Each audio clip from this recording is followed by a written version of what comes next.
Muy buenas tardes a todos. Ya estamos de vuelta en este espacio de análisis, de reflexión, pero sobre todo de charla sincera y directa.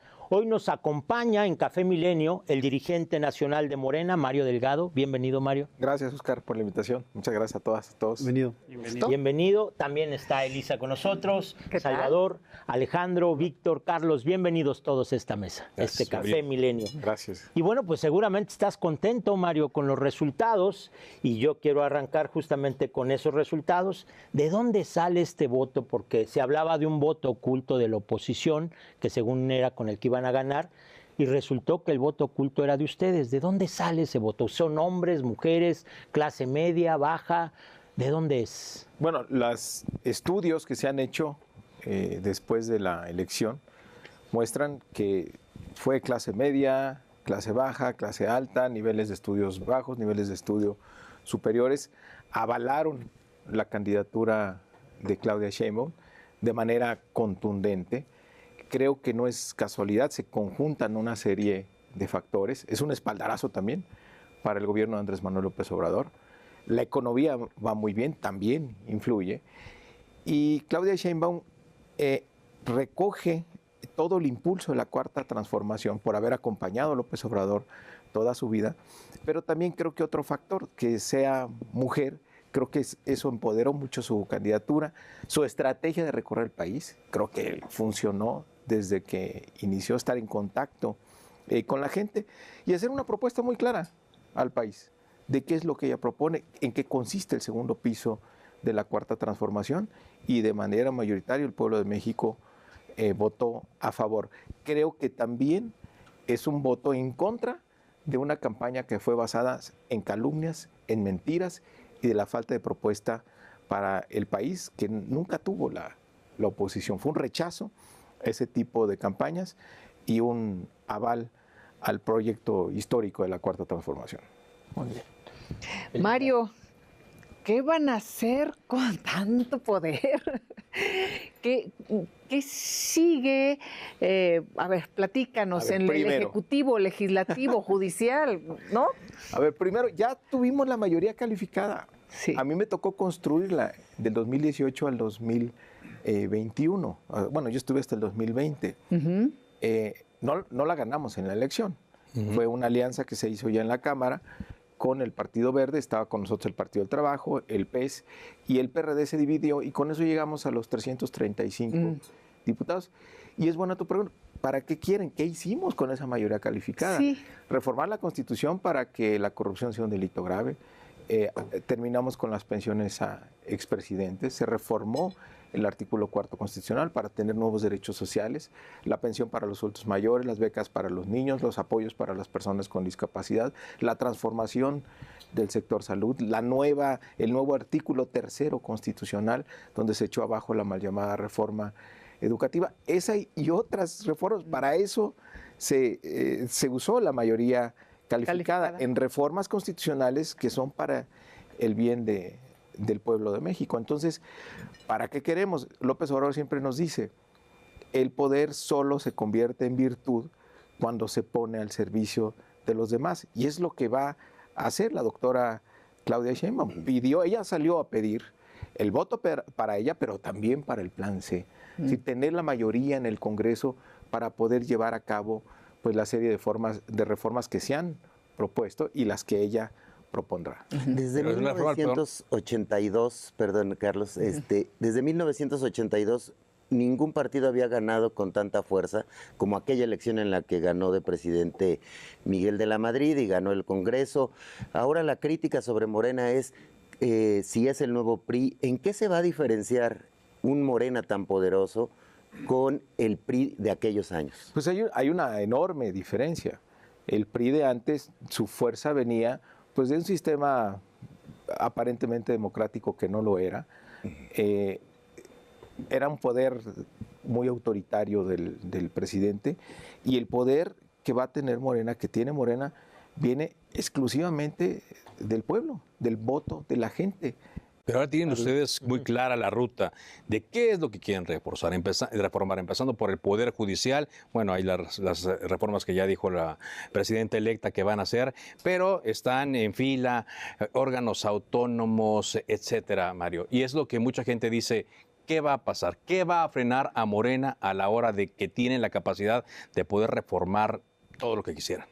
Bueno, primero, la agenda en el primer tramo, lo que es septiembre, pues la están acordando el presidente Andrés Manuel López Obrador, la presidenta electa Claudia Sheinbaum y pues los diputados y senadores electos. Se tendrá que discutir y después ya la agenda de prioridades, qué va primero, qué después y el alcance mismo de las reformas, pues tendrá que discutirse en el Congreso. Muchos preocupan, no, Morena va a ser una aplanadora. A ver, dos cosas. Primero, siempre hemos sido una mayoría dialogante. Yo fui el coordinador de los diputados, siempre escuchamos a la oposición, incluso iniciativas que venían de la oposición fueron aprobadas o propuestas para cambiar una ley que la mejoraban, las aceptábamos siempre y cuando pues, no se alterara la esencia de la reforma que estábamos impulsando. Sí. Entonces, acá pues va a ser igual. Cuando yo fui senador de oposición, no logré que se aprobara una coma de algún cambio en ninguna ley. Los 6 años en blanco, nunca pude que se aprobara, nunca logré que se aprobara nada. Nosotros sí fuimos una mayoría dialogante y así seremos, una mayoría dialogante, pero para buscar coincidencias, pero pues no vamos a traicionar el mandato del pueblo de México. El mandato es muy claro, porque aquí no se va a engañar a nadie. Claudia Sheinbaum fue a todas las plazas públicas de este país a decirle, quiero ser presidenta, esta es mi propuesta y necesitamos la mayoría en el Congreso para llevarla a cabo. Y de manera contundente la gente dijo, sí queremos esa opción. Mario, dentro del plan C y de la reforma judicial, particularmente tenemos la elección de ministros por voto popular, pero también tenemos el tema de los magistrados y los jueces, que es donde genera un poco de ruido por el posible vacío que se generaría. ¿Quién va a reemplazar a todos estos jueces, todos estos magistrados? ¿Ustedes ven la posibilidad de matizar, quizás de que haya una reforma en 2 niveles, en donde con los ministros sí se proceda al voto y en el otro caso, en el caso de magistrados, de jueces del servicio civil de carrera, no se llegue a esa vía? ¿O es all in, todo completo? Mira, yo primero, un comentario antes. Yo acompañé muchos eventos en esta campaña a Claudia Sheinbaum y parte de su discurso decía, a ver, ¿qué opinión tienen de los jueces y magistrados en México? Y la gente contestaba invariablemente en un coro unísono, corruptos. ¿Cómo son los jueces y magistrados en México? Corruptos, decía la gente. Está claro que necesitamos una reforma al Poder Judicial. Entonces, hay que ver, por supuesto, tiempos. El Poder Judicial no se puede reinventar en un día. Tiene que organizarse esa reforma para que sea posible esa reforma que tiene que ser profunda. Porque, a ver, ¿quién tiene acceso a la justicia en este país? Pues solamente los poderosos, los que tienen dinero. Y la Corte, lamentablemente, se ha convertido, pues, en un lugar donde solo parece que es tráfico de influencias. Entonces, entiendo que hay algunos poderes fácticos que defiendan ese modelo de justicia, pero no es el modelo de justicia que necesita el pueblo de México y que necesita el país. Entonces, tiene que haber una reforma y, por supuesto, en la práctica tiene que ser posible. Son de las cosas que tendrán que discutir los legisladores. Ahora, la elección por voto popular que hoy dijo el presidente en la mañanera es un irreductible. Parecería que da la posibilidad de que estas personas que ocuparán los puestos de los jueces, de los magistrados y de los ministros, no necesariamente por ser electos por voto popular, ya no vayan a ser corruptos, Mario. Y parece que con la propuesta de Morena, con lo que dice el presidente, en automático, si los elige el pueblo, ya no son corruptos. ¿Cómo prevenir la corrupción? Yo oía un comentario que decía, no, es que imagínense, si es por elección, los intereses que se pueden colar al Poder Judicial. Sí. Pues los intereses que se han colado actualmente. Y a veces nada más son los intereses de los que más posibilidades tienen. Creo que tenemos que confiar en el pueblo de México. El domingo nos dio una gran lección, con un importante nivel de participación y que de manera libre y democrática decidió. Pero no es la primera vez, ocurrió también en el 18, ocurrió también en revocación de mandato, ocurrió en el 21 que a pesar de la pandemia salió de manera masiva a votar y otra vez sale a votar de manera masiva y con mucha claridad en qué es lo que quiere. Entonces, ante un problema tan grave del Poder Judicial y ante la necesidad de una reforma tan profunda, yo creo que debemos confiar en la gente. Sí tienen que ser electos, porque otra vez, en una democracia, el contrapeso más eficaz es el pueblo y tendrán que rendir cuentas y tendrá que haber un periodo y tendrá que haber reglas si se reeligen o no, o cómo es toda la lógica de la carrera judicial que siempre esté supervisada de manera eficaz para evitar la corrupción. Mario, has declarado que la reforma judicial va a dar certidumbre a la inversión. Tú como especialista justo en finanzas, porque conoces muy bien el tema, a ver si nos puedes explicar esta narrativa que están en los medios y que el dólar dice lo contrario. O sea, si afecta, no afecta. ¿Qué necesita la es inversión? aislado. Uh-huh. Estado de Derecho. Sí, seguridad en las inversiones que tú hagas. Ahora, nuestro país ha crecido la inversión privada y somos un imán de atracción de inversión extranjera directa. La inversión más celosa que puede haber, pues es la extranjera, porque no es inversión especulativa.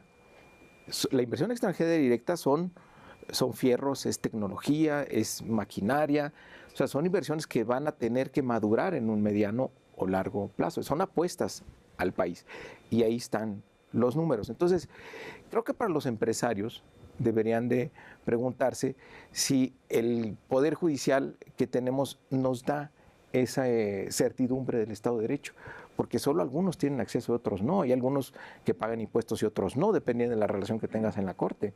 Entonces, creo que reglas del juego parejo que den certidumbre va a ser sin duda una aliciente más para la inversión privada, para la inversión extranjera en el país. Se trata de darle más certidumbre, de que haya justicia.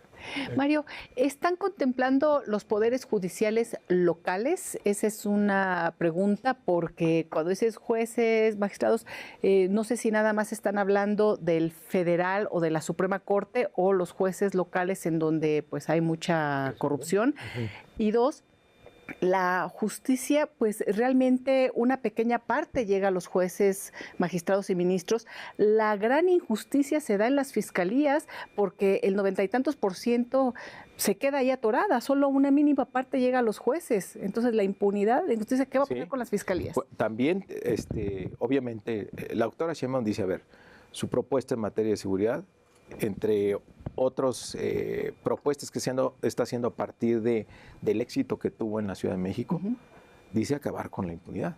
Si no puede haber impunidad, si no, no vas a tener una reducción más significativa de los delitos del país. Quien cometa un delito debe saber que va a quedar sujeto a la justicia. O que no haya persecuciones políticas por parte de las fiscalías, que también se dio en lo local en aquí. el pasado se dio, pues acuérdate del desafuero de Andrés Manuel López Obrador, o reuniones... Ahí en la Procuraduría.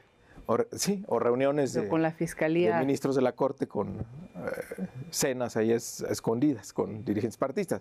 O sea, tiene que haber absoluta imparcialidad. Y la reforma sí incluye también a nivel estatal, pero eso tendrá que discutirse en el Congreso. Y el futuro de Morena, Mario, hay la expectativa de que te vayas al gabinete de Claudia Sheinbaum. ¿Cuál sería el futuro de Morena en ese escenario y en cualquier otro? Es decir, ¿cómo capitalizar los logros y evitar que a Morena le pase lo que al PRD, que las corrientes internas terminen chocando tan duro que vayan pulverizando al partido? Bueno, creo que el partido que me tocó recibir a mí en noviembre del 2020, al partido que voy a entregar ahora en octubre, sí es muy diferente. Estamos mucho mejor organizados, tenemos mejores estatutos.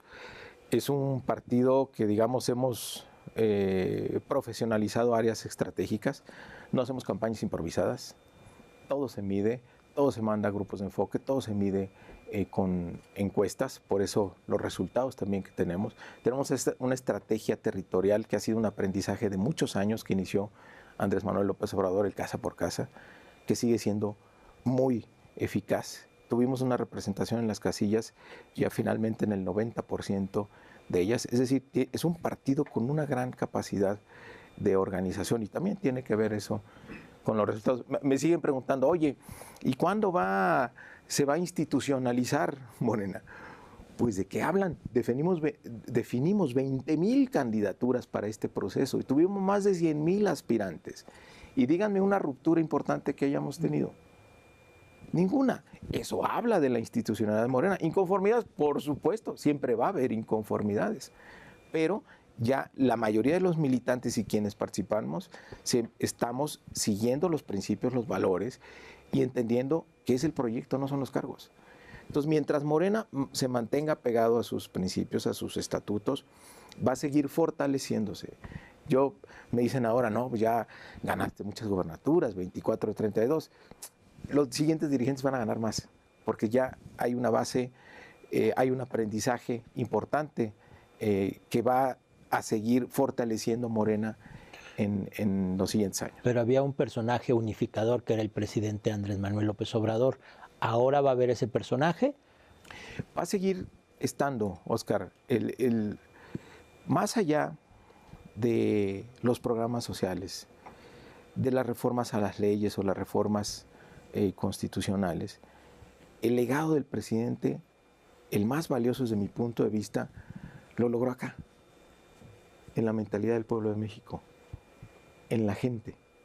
Es un pueblo ya muy consciente, muy politizado, que no va a permitir regresiones y que va a ser muy exigente con Morena a que se apegue a los principios de no mentir, no robar, no traicionar. Es imposible ya pensar en un gobierno, por ejemplo, donde regresen los privilegios, donde regresen los excesos, donde no se combata la corrupción, donde no se ponga por delante primero a los que más necesitan, a los más pobres. O sea, hay cosas que ya llegaron para quedarse y por eso estamos viviendo la cuarta transformación de nuestro país. Pero no porque está en el pueblo de México, el legado de Andrés Manuel está en el pueblo y por eso va a seguir él presente en esa revolución de conciencias que logró. Ahora, viendo que el resultado fue exitosísimo el que tuvieron la semana pasada, el que tuvieron el domingo, ¿esperabas algo tan apabullante, particularmente en el legislativo? ¿Esperaban que el resultado en la Ciudad de México fuera tan abierto? Porque la verdad es que en la noche, cuando lo que vimos ya era una marejada, pero todo apuntaba, al menos en los días previos, que podía estar un poquito más reñido. No te voy a decir que había posibilidades de que ganara Xóchitl, pero que podría estar un poco más reñido, particularmente en algunas áreas. Al final eso no fue. Nosotros dijimos hace un año que teníamos una meta de 33 millones de votos. Sale Claudia Sheinbaum candidata y dice no, nuestra meta debe ser 35 millones de votos. Y se trabajó para eso. Sabíamos que íbamos a ganar, sabíamos que teníamos una ventaja importante. Lo que es muy difícil de calcular, pues son las mayorías calificadas. La verdad, eso ahí sí, hay que ser honestos, nos sorprendió. Pero en las gubernaturas lo teníamos por eso les digo, a ver, hacemos las cosas bien en el partido. Lo teníamos muy medido, sabíamos que íbamos a ganar Yucatán, sabíamos que íbamos a retener las 6 entidades que gobernábamos y en nuestras encuestas ganábamos Jalisco, en nuestra encuesta de salida el día del domingo pasado también ganábamos Jalisco. Yo por eso anuncié que pues prácticamente teníamos carro. ¿Pero se dieron cuenta entonces de la mayoría calificada por el conteo rápido del INE? Ahí es cuando cuando da nosotros teníamos un conteo interno, digamos que le ganamos al INE como por 1 hora, pero obviamente pues ya cuando sale la autoridad y te lo confirma, pues ya. Es este video donde apareces con Claudia, ¿no? Donde le das el resultado, ¿no? Sí, porque estaba ella anotando lo que decía. Estaba sentada, ¿no? Y dieron un límite inferior y uno superior. Entonces ella pues estaba haciendo la cuenta. Yo ya tenía el dato. Y dice, bueno, tenemos 370 y tantos. Entonces, en el mínimo, ¿cuánto necesitamos? Le digo, necesitamos 335. Entonces, ¿es plan C? Sí, plan C. Y entonces ahí pues explota de. Pero viene una batalla, alegría. varias batallas que van a correr en paralelo legales. Una, ya lo han dicho, contra la sobrerepresentación que le llaman, y otra denunciando que esta fue una elección de Estado, lo que dicen en la oposición. Es que otra vez no aprendieron nada el domingo. Es decir, el pueblo de México les dijo, paren de mentir, porque no les creemos nada. Entonces, armar otra mentira de que la sobrerepresentación se puede interpretar de otra manera la Constitución a la que siempre se ha hecho, pues es una gran mentira, eso no va a pasar, pues está muy claro el texto constitucional, ¿no? Y lo de la elección de Estado, pues ¿a quién van a convencer cuando tienes 60 millones de mexicanos que salieron a votar de manera libre? Y ahora resulta que el Estado los controló para que voten por Morena. Yo creo que hay muchos que dicen, el pueblo votó por Morena porque es ignorante. El ignorante es quien esté diciendo eso. Sí, no están entendiendo qué pasó en México. Creo que no entendieron de lo que pasó en Y ellos 18. aceptaron ir a una elección así, o sea, los de la oposición, me imagino. A una elección con reglas claras, una elección donde no se metió el gobierno por primera vez en muchos años. Y Pero donde ¿por qué medidas cautelares contra el presidente? donde ellos apostaron, Carlos, a que podían engañar al pueblo, a que le podían decir mentiras, a que podían decir calumnias y el pueblo les iba a comprar esa campaña. En el fondo, ¿por qué lo hacen? Porque hay un gran desprecio, porque hay un gran clasismo, porque hay un gran racismo. Dicen, el pueblo es tonto, entonces digan mentiras, hagan hashtags en el Twitter, inviertan millones de dólares y saquemos mentiras todo el tiempo y que la candidata presidencial le mienta a todo el país en un debate sin ningún escrúpulo. Y la gente nos va a comprar esas historias. La gente les dijo, no. Oye, Mario, se va Marco Cortés, se va Alito, una pluri, y tú no aceptaste nada. ¿Tú a dónde te vas? Todos los presidentes de partidos se van al Senado. Por eso. Sí. El del PAN, el del PRI, el del PT, del Movimiento Ciudadano y la dirigente del Partido Verde. Yo no quise entrar a ningún cargo porque primero, por principio, creo que un dirigente no debe beneficiarse a sí mismo de un cargo. Y eso me dio autoridad política, autoridad moral para conducir el movimiento en esta elección tan difícil. Y porque pues hay que llevar en el ejemplo de eso de que pues, estamos aquí por un proyecto y no por un puesto, ¿no? Por eso, pero ¿a dónde te vas? Digo, porque No vas sé. a cobrar, porque vas a cobrar ticket, pues sí, ¿no? No, yo no puedo Sí, pedir. traes ticket Son para tareas cobrar. diferentes, se cierra el ciclo de Morena. Yo creo que lo último que me gustaría hacer en Morena es que se lograran encauzar un proceso de la renovación de la dirigencia sin sobresaltos, ¿no? Donde nuestros militantes puedan ¿Cuándo se da esa, Mario? Mi periodo termina en octubre. Pues tendrá que llamarse a esta renovación antes de octubre, puede ser desde ya. Creo que un error que cometimos en el 18 fue no haber hecho el cambio de dirigencia y luego eso nos metió Hubo mucho en un enredo. pugna Ahora hay que interna, hacerlo ¿no? rápido porque hay otras condiciones, porque el partido puede hacerlo de manera muy O sea, institucional. coincide con el inicio de gobierno de la presidenta Coincide Sheinbaum. con inicio de gobierno. Sí. Entonces sería nuevo presidente de partido, nueva presidenta para que vayan ya. Así es, para que vayan de la mano. Pero- Sigue. Ahora regreso, pero sí te ves en un puesto en el gabinete, uno podría imaginarse. Pues mira, gustaría? la presidenta tiene toda la libertad de escoger a los mejores hombres y mujeres para conformar su equipo y formar el gobierno. Entonces, pues ella decidirá. Nosotros estamos a la expectativa donde podamos servir. Pues llevaste al partido a lugares donde muchos no lo creían. Cuando hablabas de estas pugnas internas, que no se hicieron Sí. los cambios rápido, recuerdo que, dijimos, ¿cuánto tiempo va a durar? ¿No? Ahora, pues lo entregas victorioso.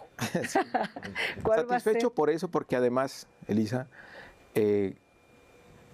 yo no formé un grupo, sí no beneficié a mis amigos, no llegué solo y solo me voy, no tengo un grupo de diputados o de senadores con el que yo pudiera ejercer cierta presión política para obtener Los algo a mi delgadistas, favor. no. Cero sectarismo. Ajá. Y estoy contento con eso porque actué siempre siguiendo los principios. Y para mí pues fue un privilegio realmente inesperado pues ser el presidente del movimiento, del partido que fundó Andrés Manuel López Obrador.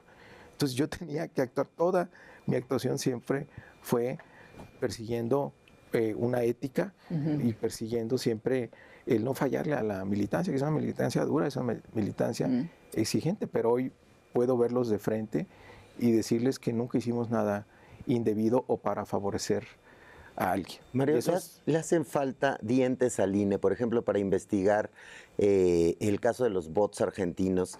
¿O fue falta de voluntad política? Falta de voluntad política, yo se los demostré, porque yo hice un oficio, entablé comunicación con estas empresas y por lo menos Meta me dijo, tenías razón, bajamos cientos de páginas que estaban promoviendo esta guerra sucia, no por un tema político, sino porque contravenían los propios Sí, principios. y reglas de la comunidad de Facebook o de Instagram. Entonces, ellos no quieren que sus plataformas se conviertan en un instrumento de descalificación o de guerra sucia. Sin embargo, en la plataforma X nunca pudimos avanzar. Hablamos de la reforma. Ahora, eso lo mismo lo pudieron haber hecho los consejeros. No lo hicieron. Y les dimos pruebas. Hablamos de la reforma del Poder Judicial y también tienen el tema de la reforma electoral, que ahí podrían llegar a tocar al INE. En Morena, ¿qué es lo que buscan hacer con el INE? ¿Qué debería ocurrir en una nueva etapa?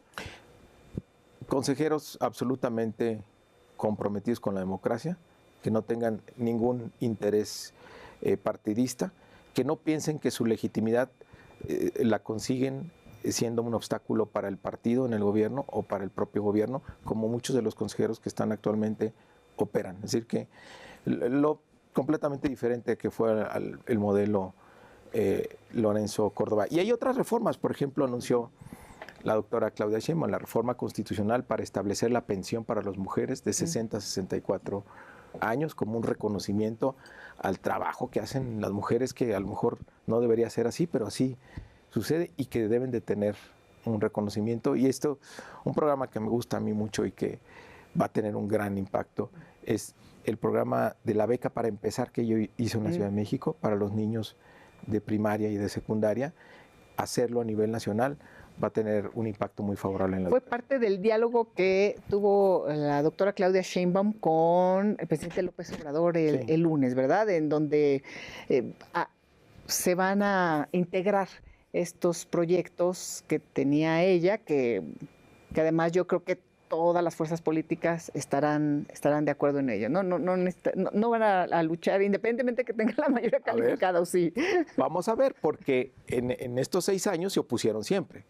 Es que hay algunos temas muy polémicos. Incluso en el pero otros presupuesto, no, como los el que presupuesto propone para las pensiones, para las becas, lo votaron los 6 años sistemáticamente en contra. Entonces la campaña dijeron que estaban a favor.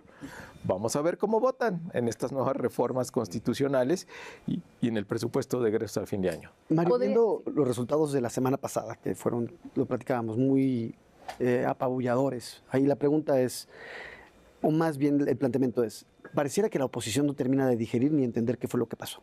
Los comentarios que vemos de un lado al otro nos dan la idea de que están a la deriva, el PAN pareciera que se quiere correr a la derecha, cada vez más fuerte, y también de la propia comentocracia afín al frente, tampoco vemos como que pareciera que están entendiendo lo que ocurrió. ¿Qué es lo que tú dirías que ellos, tanto la oposición como los comentócratas, no están entendiendo sobre lo que expresó el pueblo en las urnas el 2 de junio? Que, mira, si siguen decir, a ver, queremos discutir las reformas, pero si lo siguen haciendo desde una mentira, desde algo que no propone la reforma, pues yo creo que van a seguir sin el apoyo popular. Acá hay un apoyo popular a la necesidad de reformar el Poder Judicial. Entonces creo que la discusión debería estar en otro lado, en los alcances y demás. Y ahora me preguntabas lo de, Oscar, lo del dólar, ¿no? Para dar certidumbre. Hay que ver con cuidado lo que está pasando. Pues sí hay mercados especulativos de futuros y demás que son los que se están moviendo respecto al tipo de cambio, pero la economía real no, la inversión extranjera directa no, la Bolsa Mexicana de Valores tampoco. Es decir, hay fundamentos muy sólidos en nuestra economía que se han ganado la confianza de la inversión, tanto nacional como extranjera. O sea, ¿tú crees que no se va a seguir devaluando el peso? Pues no hay ningún dato real que te pudiera llevar a que haya un desequilibrio. Y no es como las inestabilidades que hubo en el pasado, en los gobiernos neoliberales, que estas presiones sobre el tipo de cambio se provocaban por fuga de capitales. No estás teniendo salida de capitales en el país. Ahí son mercados muy volátiles, los de futuros de monedas y demás son los que se mueven, pero la economía real no se ha movido y no hay un solo dato que lo confirme. Y lleva el Banco de México anuncia que intervendrá en caso de ser necesario, pero regresando a estos mecanismos que mencionabas, la presidenta electa encarga a Mario Delgado hoy, al partido, hacer una encuesta en torno a la reforma del Poder Judicial. ¿Qué puede incluir una encuesta sobre este tema, Mario? ¿Cómo la pueden hacer imparcial? ¿Y cómo le van a hacer para esta palabra que utilizó ayer Arturo Saldívar de socializar la reforma del Poder Judicial? Porque si bien yo estoy de acuerdo contigo, el pueblo no es ignorante, pero tampoco es especialista. Y mucho en un tema tan enredado y complicado como es el judicial. Hablamos del tema de las fiscalías, que ahí es donde se atoran muchas cosas. ¿Cómo le van a hacer para...? Bueno, primero no vamos a contratar a las encuestadoras del PRIAN, definitivamente, ¿no? Ahí hay muchas que sí le atinan. Bueno, que sí hicieron buenos ejercicios. A ver, lo vamos a hacer con encuestas. No, efectivamente nos lo encargó al partido hacer una encuesta, pues para ver qué opinión tiene la gente. La podemos hacer con la encuestadora del partido, pero pues, a pesar de que le atinamos al resultado, no nos van a creer. Entonces vamos a contratar un par de empresas de las que hayan ganado mucha credibilidad por la cercanía en el resultado y vamos a darla a conocer. Ajá. ¿Pero qué incluiría? ¿Qué podrían preguntar? Bueno, de entrada, la opinión de la gente sobre la necesidad de reformar o no el Poder Judicial. Bueno, ya nos dijiste que la gente dice sí, no. Sí, ya venía vinculado a la campaña incluso. O sea, eso ocurrió en las plazas públicas. Bueno, vamos a hacerlo ahora a través de estadísticas, encuestas, ¿no? Sí. Y ahora, esto de escuchar otras y esa es la parte que no entienden, ¿no? La oposición me preguntaba, bueno, pues que no entienden, es que sí hay un apoyo popular a ciertas reformas que en lugar de estarlas cuestionando desde la mentira o desde premisas falsas, pues mejor vamos a una discusión en serio a ver qué es lo que más le conviene al país. En una de esas tienen propuestas que valgan la pena incluir. En paralelo a la encuesta, ¿habrá estos diálogos que ya también se anunciaron por parte? Ya los foros ya arrancan, ya lo anunció la doctora Claudia Sheinbaum con los diputados, con los senadores. Habrá foros en todo el país de discusión, el Parlamento abierto, que se discuta, no es una reforma fácil. ¿Y si están abiertos a hacerle ajustes? No quedarse como está. Sí, por supuesto. Obviamente hay una esencia del proyecto, que es lo que tenemos que cuidar, pero claro que puede enriquecerse. Oye, Mario, en el tercer debate hicieron acusaciones Xóchitl Gálvez en tu contra. ¿Qué vas a hacer con eso? ¿La vas a demandar? ¿Vas a dejarlo ya por la paz? Pues mira, lo hizo frente a todo el país. Obviamente mi capacidad de defensa ante eso pues, es muy limitada, lo que yo puedo comunicar a los medios o en redes. No tiene una sola prueba. Sigo esperando pruebas. Ella mostró un cartón.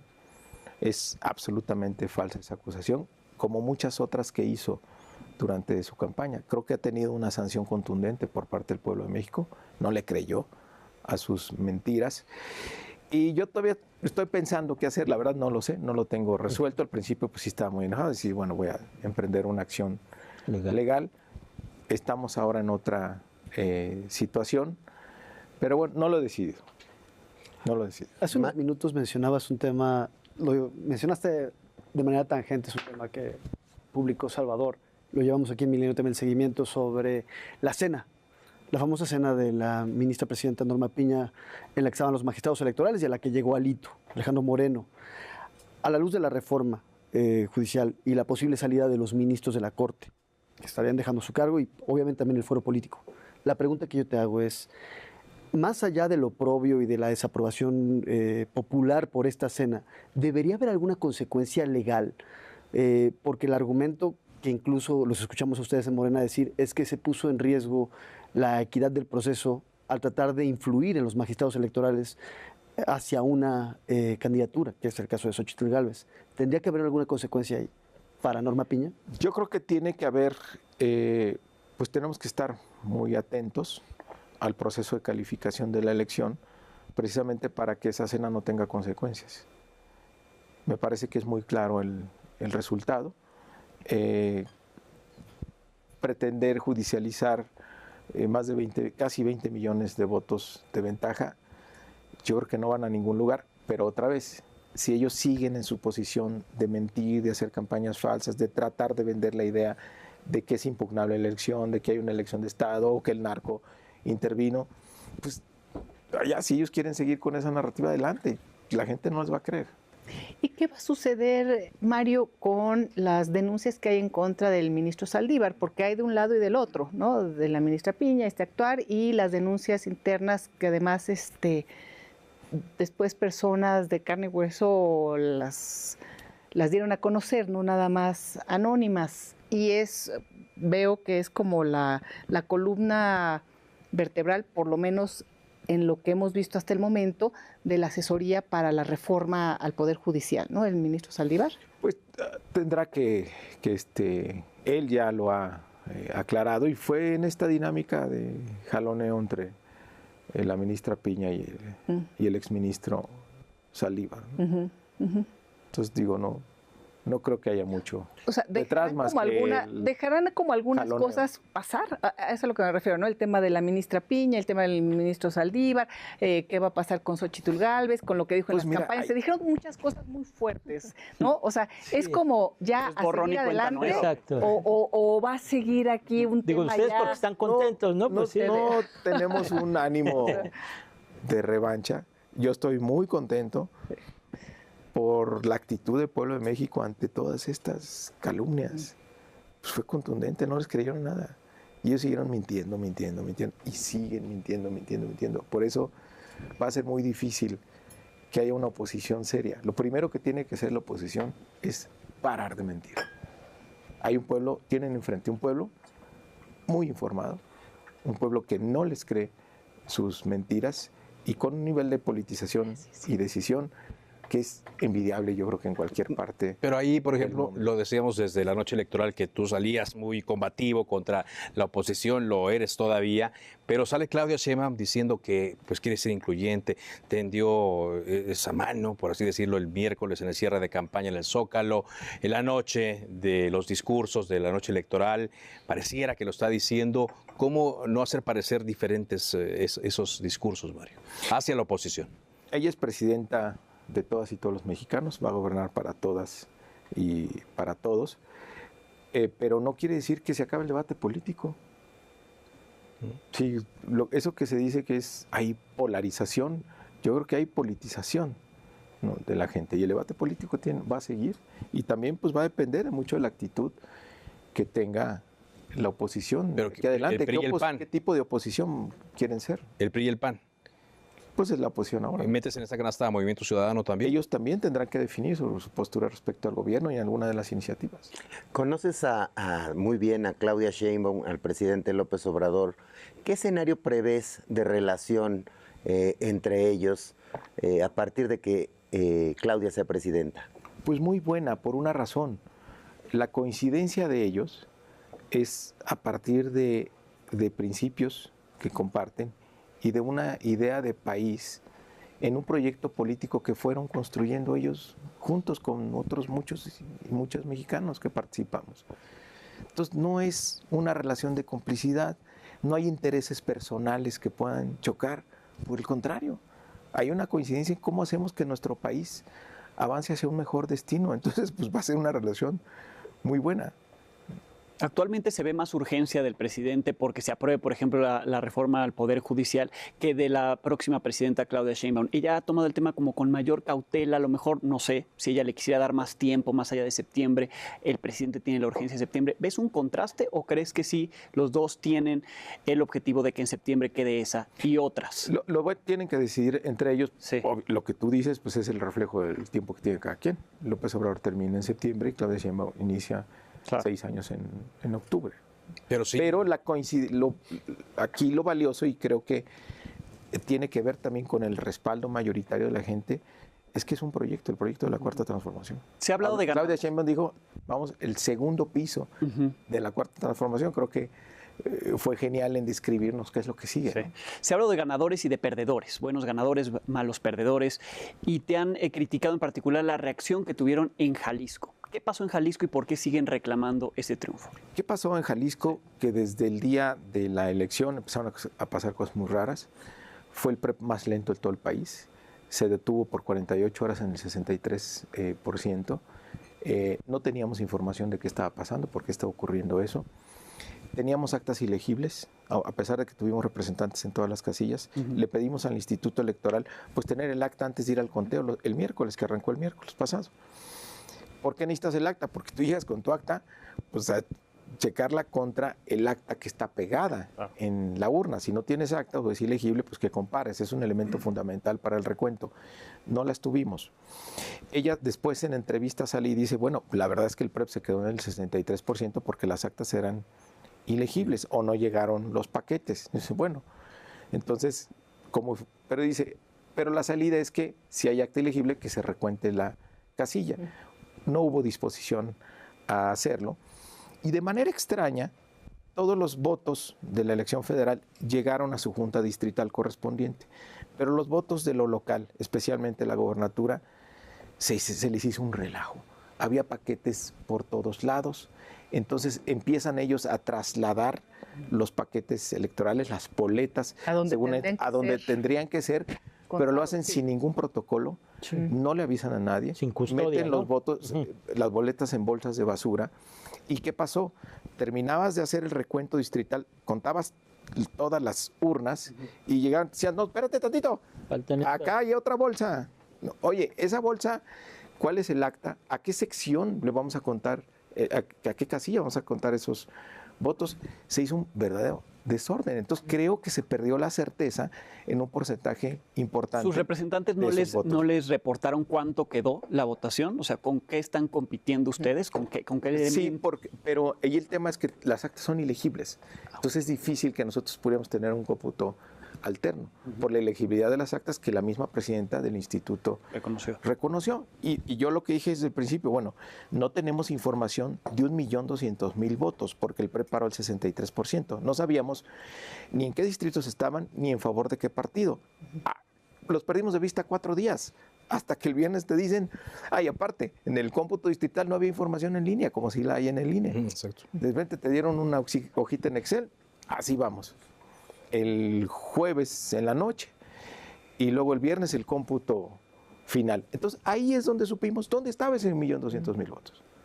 Entonces, lo único que queremos es certeza. Certeza. No es que seamos malos perdedores. Mencionabas encuestas de salida. ¿Ustedes tenían encuestas de salida en Sí, Jalisco? sí. ¿Por cuánto les daban la victoria? 8 puntos de ventaja. 8 puntos de Sí. ventaja. Porque al final Jalisco. el instituto da 5 a favor. 5 a favor. Tenemos. A ver, te puedo decir, fue una elección muy competida, ¿no? Tal vez pudo haber sido para nosotros, tal vez para ellos. Mi impresión es que la propia autoridad electoral cometió muchos errores en Jalisco y puso en duda la certeza. Y además nos armaron un campañón ahí de que éramos violentos, porque había gente afuera de los distritos pues esperando los cómputos y resultan que los cachan con las bolsas y pues ahí se... Pero solo el Instituto Electoral, no hay mano negra de la autoridad actual, etcétera, ¿no la ves ahí? Pues hay nada sincronizado. Por ejemplo, sale la presidenta del instituto y dice, hay gente armada y de inmediato todos los de Movimiento Ciudadano y cámaras reaccionan, no contra la violencia, fuera la violencia. Bueno, ¿cuál violencia? Pedir transparencia y que se cuenten bien los votos, eso no es violencia. Ok. Pero vamos a ver qué pasa. Ahí ¿Cómo? Andrés Manuel nos enseñó a luchar por la vía legal, por la vía pacífica y siempre ya a están favor de la democracia. preparando Entonces, los recursos. se prepara la impugnación a ver qué sale. Oye, Mario, pero entonces, bueno, si todo va como... Hay muchas cosas que van a suceder, pero en el tema de las reformas, nueva conformación del Pleno de la Suprema Corte de Justicia de la Nación, nueva conformación de la Sala Superior del Consejo, del Tribunal Electoral del Poder Judicial de la Federación, qué va a pasar con el Consejo General del INE, nuevos jugadores, salen los que están, entran otros por las vías que determinen constitucionalmente o con las reformas. Que se determinen con las reformas. ¿Sí? O sea, pero podemos más o menos prever que sucede eso. Vamos a tener nuevos ministros y ministras, nuevos consejeros y consejeras. Con plazos diferentes. Nuevos magistrados. Con métodos de selección diferentes. Y bueno, eso ya va a depender de cómo quede finalmente. Para la gente que trabaja en el Poder Judicial Federal, que están muy angustiados de que van a perder su trabajo. Esa es parte de la campaña de mentiras. No hay ninguna afectación a los trabajadores del Poder Judicial, ninguna afectación. Hay un jugador relevante que mencionaste hace unos momentos en esta alianza que tuvieron ya a partir de la mitad de este sexenio que está terminando con el Partido Verde. ¿Cómo harán que el Partido Verde se cuadre con el movimiento? Porque Morena ¿no? Es parte de lo que fundó el presidente López Obrador, el PT siempre lo ha acompañado, pero el Verde casi siempre va con el ganador, ¿no? Y se alió con ustedes hace apenas unos años. Un video ahí, ¿no? Hay un video del Niño Verde, que ¿no? grabó Entonces, ¿cómo harán que ellos vayan con los principios de Morena? La alianza con el Verde inicia justo en mi legislatura. Con ellos construimos la mayoría calificada y fue, digamos, de la decisión más difícil que yo tomé. Acabo de entrar, no teníamos la mayoría calificada. El Verde se acerca conmigo y me dice, nosotros queremos jalar con ustedes. Y yo, no, espera tantito, ¿a cambio de qué? Dice, no, nada, nosotros queremos coincidir con la agenda del presidente. Si acaso le vamos a poner énfasis en el tema de los niños con cáncer, pero a cambio de nada. Nosotros queremos estar con la transformación. Esa alianza legislativa pues funcionó, porque hay muchas reformas constitucionales que se aprobaron. Después se convirtió en una alianza electoral y nos empezó a ir muy bien. Entonces, respondiendo a tu pregunta, la plataforma del Verde en esta elección pues es la misma de Morena. Hay una coincidencia ahí en el proyecto. Entonces, no es que los tengamos que convencer. Fuimos en un mismo proyecto. Fueron parte de la estrategia para lograr la mayoría calificada que la Constitución te señala que un solo partido político no la puede tener. Y Mario, pero ¿qué opinas de lo que dijo el Niño Verde? Dice que es más astuto que tú y que Alberto Anaya, según el video que grabó Carolina Rocha. Bueno, pues allá Sí es más astuto que tú. Cada quien administra su ego. Porque aparte tú, el otro Café Milenio que tuvimos, Y sus formas de decirlo, pasaba ¿no? lo de Coahuila, pues decías que ibas a dialogar con ellos y que decías que tenían que pues, prácticamente alinearse al proyecto. Exactamente. ¿Lo conseguiste? ¿Son tus mejores aliados? Son buenos aliados. Y también el PT. Son buenos aliados. Les fue bien ahora, igual que nos fue a nosotros. Son alianzas que no se construyen a partir de intereses como los de enfrente, ¿no? Que construyeron la alianza presidencial a partir de notarías y puestos públicos en Coahuila. No, cuando es a partir de un proyecto es más fácil. Es más fácil coincidir. Y se les han sumado más, porque pues el ganador se lo lleva todo, como dice la canción. Y me imagino que aliados, algunos están volteando ya, dejarán más de ser priistas y morenistas, panistas, morenistas. O sea, ¿cómo ves el chapulineo después del triunfo de Morena y aliados? Vamos a seguir sumando, Elisa. Es parte de la esencia de nuestro movimiento. Somos un movimiento. Yo creo que después de la elección del robo, del fraude de 2006, luego de la masiva compra de voto en 2012, Andrés Manuel da el clavo diciendo necesitamos un partido movimiento, porque la gente que quiere un cambio no cabe en un solo partido político, y diseña a Morena como un partido movimiento, con el objetivo de ser un instrumento de lucha del pueblo de México y de atraer de manera permanente a los mejores liderazgos y las mejores causas. Entonces, Morena va a seguir sumando gente al proyecto de la transformación, porque lo que está ocurriendo en México es que está la conformación de dos grandes bloques, el bloque conservador, el bloque que representa el pasado y el bloque progresista, que ahora la gente decidió que sea mayoritario. Entonces, vamos a seguir sumando para seguir teniendo esas mayorías y entonces que nuestro país siga profundizando su transformación. Entonces, que a nadie le extrañe, pues que Morena siga creciendo. Mario, ¿y qué tanto tacto político se requiere en un entorno como el que vamos a vivir en unas semanas, el de mayorías absolutas en el Congreso de la Unión, en los congresos estatales, con los gobiernos a favor, con las alcaldías a favor? ¿Sí se requiere tacto político en un entorno como ese? Mucho tacto político, tienes que ser muy responsable con todo lo que digas, con todo lo que propongas, pues porque tienes mucha credibilidad, porque sabes que tienes los votos para lograrlo. Ahora no es por presumir, pero ganamos 27 mayorías en las entidades. O sea, en 27 entidades ganamos la mayoría en los congresos locales. Entonces sí hay que ser muy responsables, muy cuidadosos. Ahora, entonces, dentro de esto, la pregunta es, ante el éxito, ¿tiene que haber un llamado a controlar el ego? Y me refiero por parte de los morenistas, es decir, ganaron todo, tienen la mesa puesta para hacer lo que quieran con el país. ¿Vale la pena también hacer un proceso de reflexión y moderarse un poco? Nos pone el ejemplo Andrés Manuel López Obrador y Claudia Sheinbaum. El poder es humildad.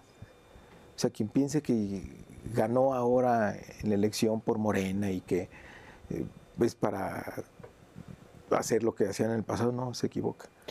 Tenemos que seguir con los principios y valores del movimiento muy presentes. Parecería que había al interior de Morena varios grupos y hablaban de los duros, incluso aquí en la Ciudad de México, cuando se eligió a la jefa o a los candidatos, las mismas corcholatas. ¿Cómo están ahora después de todo esto? ¿Limaron asperezas? ¿No limaron? ¿Todavía hay grupos al interior o no? No, hay un parte del éxito Morena es que no se permiten las corrientes, están prohibidas por estatutos, pues puede haber simpatías, puede haber grupos, pero cuando se ¿Cómo controlas el tema de los grupos? Que no se reparten candidaturas por cuotas, porque eso es lo que empodera a los grupos. Podrás pertenecer a un grupo, pero eso no te va a ayudar en nada en ser candidato o no. Te tienes que someter a una encuesta o tienes que lograr un consenso, que son los mecanismos para ser candidatos en Morena. Y además con una ventaja ahora, les voy a presumir, hemos hecho mucho énfasis en mi dirigencia en la formación, porque eso es el futuro y la garantía de que el movimiento va a durar muchos años. Pusimos de manera obligatoria en los estatutos que si quieres ser candidato a Morena, tienes que tener un curso de formación política.